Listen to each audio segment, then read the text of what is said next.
Okay, Steph, thanks. Well, a good reminder now as children head back to school, many in our area today. We have to talk to our kids about the coronavirus and wearing masks and how things are looking different. Dr. Maria Espinola, assistant professor in the UC College of Medicine and clinical psychologist at UC Health, joining us here this morning. Good morning, doctor. Good morning. Yeah, it's almost, I know my kids in our district, everybody's going back, but they're going to have days before the official day of school, kind of like an orientation on how things are going to be now this year when you talk about entering the building, leaving the building, maybe going to the cafeteria. And that's going to be something that kids are going to have to get used to. Yes, absolutely. And it's going to be difficult. Yeah.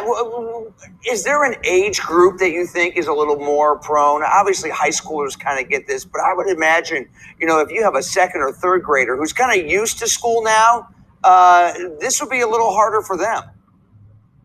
Yeah. So I think it's very important to have open conversations with kids, when we talk about guidance for parents, right? So it is important for parents to stay up to date with recommendations from the CDC and continue to check their page because it has great information. And parents can ask their children what they have heard about the coronavirus and correct any misinformation early. So in terms of the small children, they tend to respond very well to seeing the virus as the cartoon villain that we're all working to protect each other from. And in that way, they can see themselves as mini heroes for taking the precautions that are needed to stop the virus.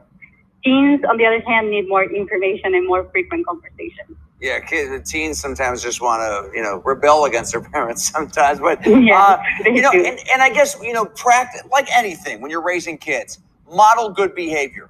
If you want your kids to wash their hands, you wash your hands. Don't be standing next to people, maybe not have big parties at your house or big cookouts or whatnot. You want to be able to model that behavior so the kids then take that into their everyday life.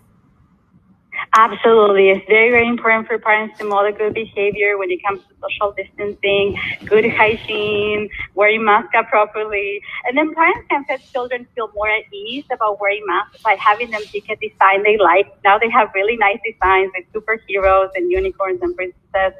They create a mask at home, which can also be fun and a fun activity to do for parents with drawings, stickers, or glitter, or having them make masks for their dolls and stuffed animals. And I think we have to give our kids credit too. They might be young. They absorb this stuff pretty quickly. I mean, I have a little guy who's going to be in kindergarten. And I mean, he puts the mask on like it's been normal. He doesn't really bother with it. In fact, he was washing his hands singing a 20-second song the other day. And I didn't even teach him that. So I don't know if he saw that from television or whatnot, but it's those things that they start to ingest in and it becomes part of their normal life.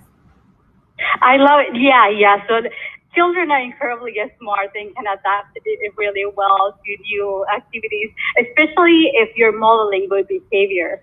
So yeah, when it comes to hand washing, the 20-second songs are pretty helpful. So PBS has one, and then there's a local channel that is available on YouTube, Science Around Cincy, is a science teacher who also released videos to encourage children to wash their hands, and they could be fun, and kids like to see that.